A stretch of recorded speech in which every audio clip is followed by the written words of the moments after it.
ये खबर केआर मंगलम यूनिवर्सिटी द्वारा प्रस्तुत की गई है। संहिता और एसआईआर तमाम ऐसे विषय हैं जिस पर मुस्लिम समाज, मुस्लिम संगठन लगातार ही आंदोलन की धमकी दे रहे हैं या फिर कर रहे हैं। अभी हाल ही में बैठक हुई थी मुस्लिम पर्सनल लॉ बोर्ड की, उन्होंने कहा कि फिर आंदोलन शुरू करेंगे। आंदोलन करने से पहले ये बात बतानी होगी कि समान नागरिक संहिता के कौन से हिस्से पर उनको आपत्ति। आज तो समानता का युग है, महिला पुरुष की भी समानता का युग है। बहुत सारे मुस्लिम देशों में भी मोनोगैमी की एक व्यक्ति एक ही पत्नी रख सकता है। तो क्या ये जेंडर इक्वेलिटी के लिए आवश्यक नहीं है कि भारत में भी ऐसा कानून बन जाए कि कोई पुरुष 4 शादियां ना कर सके, एक ही शादी हो? क्या यह आवश्यक नहीं है कि जब उसका मन आए तब तलाक दे सके? ऐसा ना हो। तलाक देने के लिए कुछ आधार हो जिसका पालन, जिनके होने पर तलाक मिले। क्या यह आवश्यक नहीं है कि लड़कियों को भी संपत्ति में से हक मिले? तो ये जो जेंडर इक्वेलिटी वाले इशू हैं, महिलाओं के प्रति के भेदभाव को समाप्त करने वाले मुद्दे हैं, ये तो आगे विकास की ओर ले जाते हैं। इसलिए जो आंदोलन करना चाहते हैं उनको ये स्पष्ट करना होगा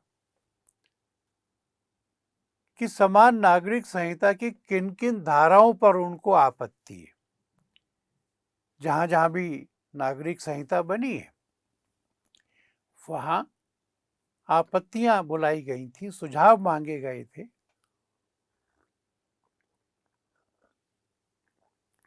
ऐसे सब सुझावों का विचार करके और सब धर्मों में जो है उसकी बेस्ट प्रैक्टिसेस को जोड़ के यूसीसी बना है। कुछ और उसमें सुधार होगा तो वो सुझाएं, पर जब तक अपनी आपत्तियां नहीं बताएंगे तब तक आंदोलन का कोई आधार नहीं है। एक और ट्रेंड देखने को मिल रहा है जो धीरे धीरे इसको स्वीकार करने की कोशिश हो रही है। लिव इन रिलेशन या फिर समलैंगिक विवाह, इसको वैधानिक और सामाजिक मान्यता देने की कोशिश हो रही है। तो वो क्या चिंता पैदा करती है? सुप्रीम कोर्ट ने भी कह दिया है कि लिव इन, इसमें कुछ आपत्ति की बात नहीं है, गैर कानूनी नहीं। अभी भारत का कानून कहता है हिंदुओं के लिए कि उनकी एक ही पत्नी होनी चाहिए। दूसरी पत्नी करेंगे पहली के होते हुए तो सजा मिलेगी, जेल जाना पड़ेगा।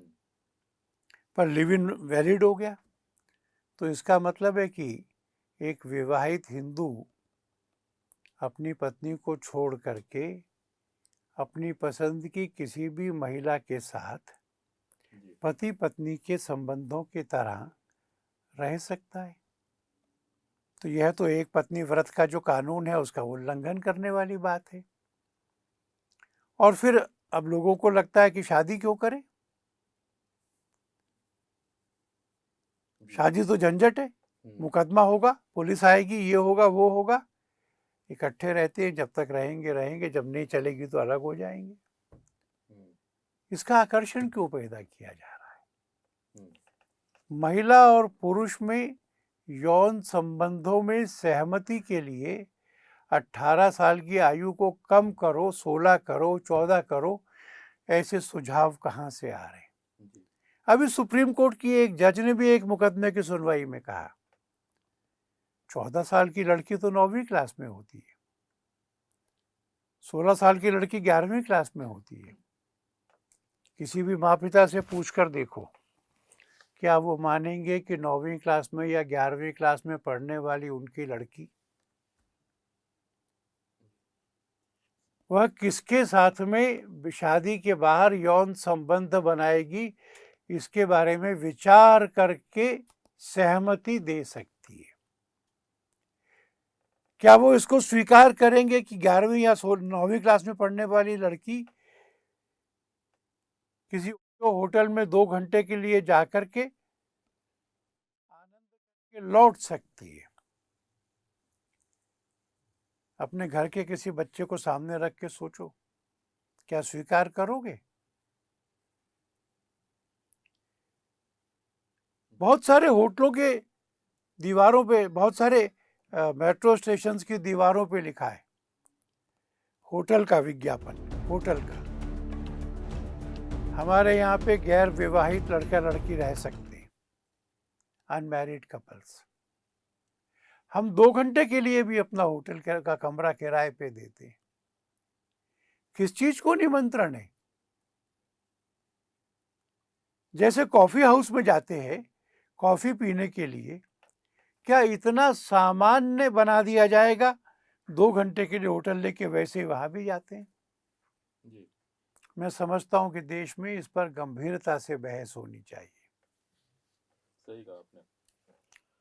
अच्छा, तमाम बातें, बहुत सारे अभियान, सरकार की कोशिशें होती रही हैं, लेकिन फिर भी लव जिहाद, मतांतरण और सांप्रदायिक हमले रुक नहीं रहे हैं। आपके भी, विश्व हिंदू परिषद के भी और संघ परिवार के भी तमाम अभियान चले हैं, लोग जागरूक किया जा रहा है, लेकिन फिर भी कमी होती नहीं दिखाई पड़ रही उसमें। मैं सोचता हूँ कमी तो हो रही है, पर जरा और ज्यादा होनी चाहिए। अच्छा। क्योंकि लव जिहाद के मामलों में भी कार्रवाई हो रही है। धर्मांतरण के मामलों में जब धर्मांतरण अवैध होता है, डिप्टी कमिश्नर को 1 महीने के नोटिस के बाहर होता है कि बगैर होता है, तो उसके लिए भी लोगों को सजा मिल रही है। लोगों के ध्यान में यह विषय आ रहा है, पर समाज में जागरूकता भी बढ़ानी होगी। हिंदू युवतियों को अपने घर में हिंदू धर्म के बारे में जानकारी देना, अभ्यास कराना, ये भी करना होगा। ऐसे समाज के, सरकार के, दोनों के प्रयत्न से हम इन सब संकटों से पार होंगे, इन सब दोषों को दूर कर पाएंगे।